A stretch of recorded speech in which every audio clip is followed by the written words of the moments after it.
Well, the AFL Draft kicks off tonight with a host of young stars potentially just hours away from realising their childhood dreams. Joining me now is our resident draft expert, Ben Waterworth from foxfooty.com.au. Ben, everyone wants to know who pick one will be this year. What can you tell us?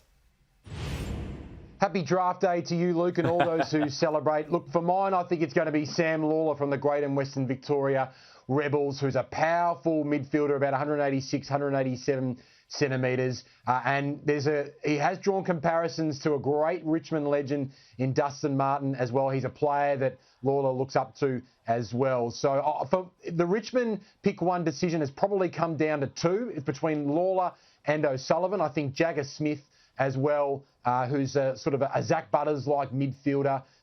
Those three players have been consistently linked with Richmond's pick one. But for mine, I think the Tigers have settled on Lalor. He had a bit of an injury-interrupted season, but his ceiling is super high. A lot of recruiters I've spoken to throughout the season reckon he's been a top three talent all year. So expect Sam Lalor to go to Richmond at pick one tonight. What about Adelaide? They loom as a key player with pick four. What can we expect from them? Yeah, they really do have a draft-defining call at pick four. So if it goes, I think, as planned, where Richmond takes Sam Lalor, North Melbourne takes Finn O'Sullivan from the Oakley Chargers, and Carlton takes Jagger Smith from the Oakley Chargers, what Adelaide do at pick four will have a domino effect on how the rest of the top 10 plays out. So Sid Draper from South Adelaide, he's the local product. He's the guy I reckon Crows fans really want. A really speedy midfielder at about 182 centimetres. I think would really give the Crows some spark and pace in the on-ball brigade that they really need. But I think the Crows are weighing up between him and Harvey Langford from the Dandenong Stingrays. Langford was the co-winner of the Lark Medal at the National Championships this year. He's about 10 centimetres taller than Sid Draper. So he would provide a bit more of a big body presence there for the Crows, who already have a lot of, I suppose, smaller types in the midfield with the likes of Rory Laird, Matt Crouch, Jake Saligo, and forwards who pinch hit through the midfield as well. I had Harvey Langford in my fandom draft.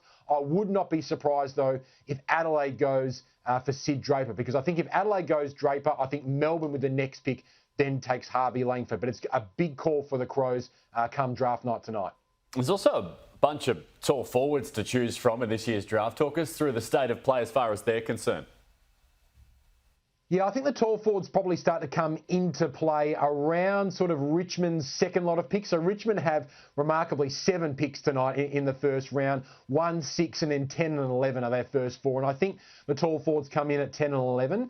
For most of the year, I reckon, Harry Armstrong, who we're seeing on screen now, has been considered the best key forward in the draft. He's a high-marking, mobile, beautiful left-foot set shot key forward. There is just some, particularly in the last 24 to 48 hours, some conjecture that Armstrong might actually slide down the draft order a little bit, potentially to Richmond's pick 18. Armstrong had been linked to as early as St Kilda's pick at pick 8, but there's a chance that Armstrong slides down all the way to pick 18, which brings other key forwards into the mix there between picks 10 and 15. Other players include Job Shanahan from the Bendigo Pioneers, Jack Whitlock from the Murray Bush Rangers, and Jonty Fall from the GWV Rebels. So there's a lot of intrigue around Harry Armstrong tonight and how early or how late he goes in the first round. Ben, you'll be right across it as always. Always appreciate your insights here on Fox Sports News. Thanks, Luke. Have a great day.